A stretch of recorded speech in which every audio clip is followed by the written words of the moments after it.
Je m'appelle Jean-Christophe Poinard, j'ai 56 ans et maintenant ça fait un peu plus de 3 ans que je me suis mis à peindre.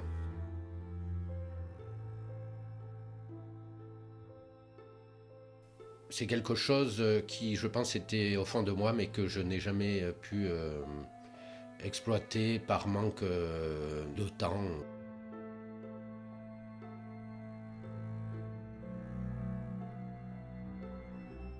Il y a donc 3 ans, c'était le 2 février 2022, j'ai fait un burn-out.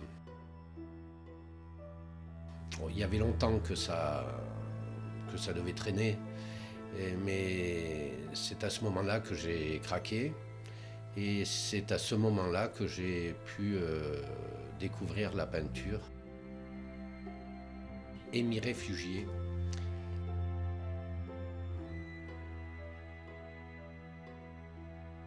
Voilà, donc depuis, je peins beaucoup. Je dirais que maintenant c'est devenu indispensable pour moi.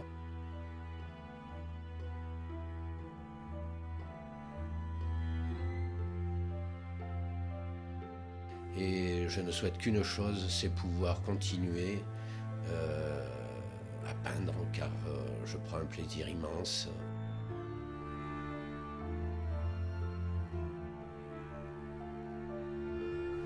Et ça me fait beaucoup de bien. Je peins chez moi, dans une pièce que j'ai consacrée à ça. Et c'est mon univers. Ça a été ma caverne. Je sortais plus, je pouvais difficilement rencontrer du monde. Je me suis beaucoup isolé. Petit à petit, j'ai quand même réussi à en sortir, mais c'est un endroit où je me trouve bien et où je prends plaisir à peindre.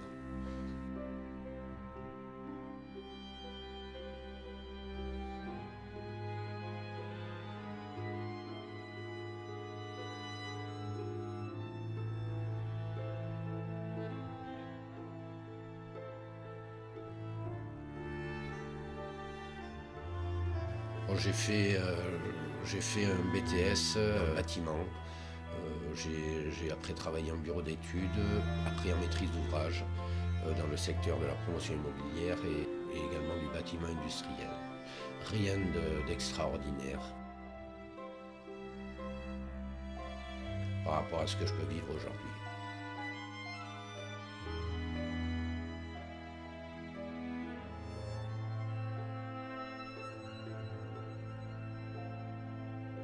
Alors, décrire mes œuvres, c'est difficile, je ne sais même pas en parler.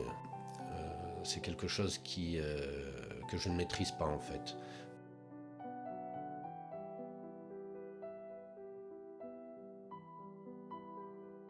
J'ai l'impression voilà, de recevoir quelque chose et de transposer sur une toile ou sur du bois, puisque maintenant je peins plus sur du bois que sur des toiles.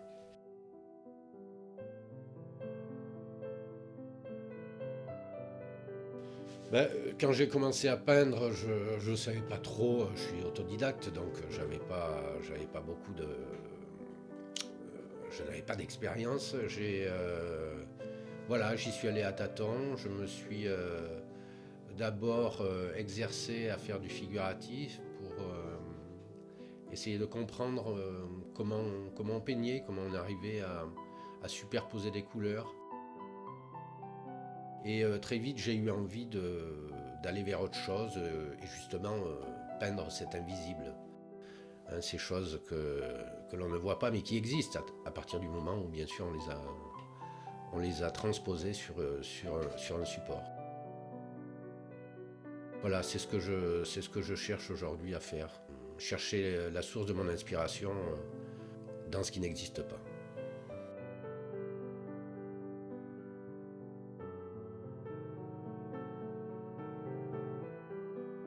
J'écoute beaucoup de musique et je pense que la musique m'aide à être connecté avec cet invisible.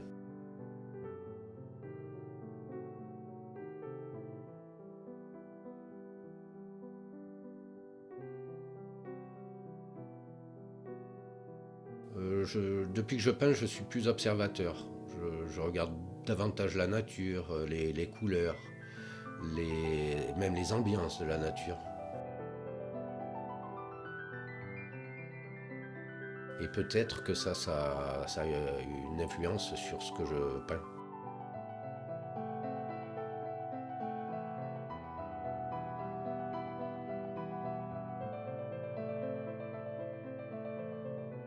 Oh, j'écoute beaucoup de classiques, de la musique sacrée, des choses qui me permettent de m'évader.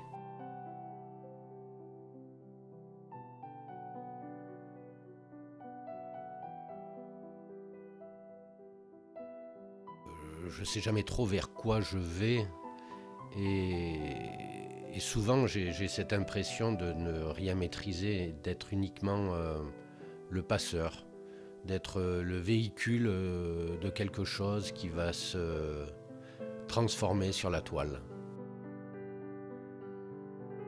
Alors ça, c'est un tableau auquel je tiens particulièrement.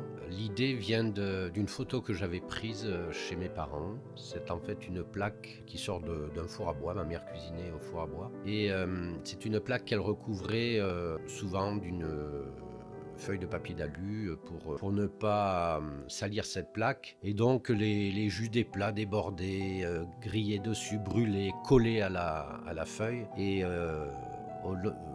je sais pas, moi, ce four-là, il a au moins 20 ans. Et donc, cette plaque a 20 ans et 20 ans de coulure, de brûlure. Une fois, ma mère a sorti ce plat et je suis tombé en admiration devant. Et j'ai eu l'idée de prendre la photo. Au début que j'ai commencé à peindre, j'ai voulu essayer de repartir sur peindre cette photo. Et je n'y suis pas arrivé, c'était beaucoup trop complexe. Et au décès de ma maman, là, en octobre, j'ai voulu réessayer de peindre cette photo. Et ben voilà ce qu'il en est sorti. J'ai pu finalement peindre cette photo en hommage à ma maman.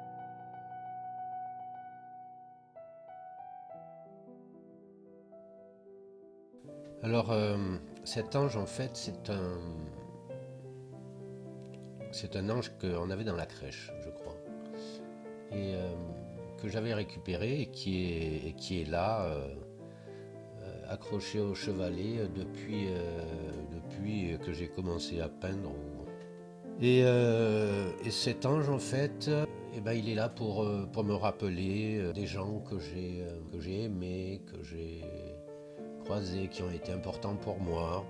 Et ça me permet, voilà, des fois de leur parler, de penser à eux. Ça m'aide aussi dans mon travail. Voilà, je les remercie d'avoir été présents dans ma vie.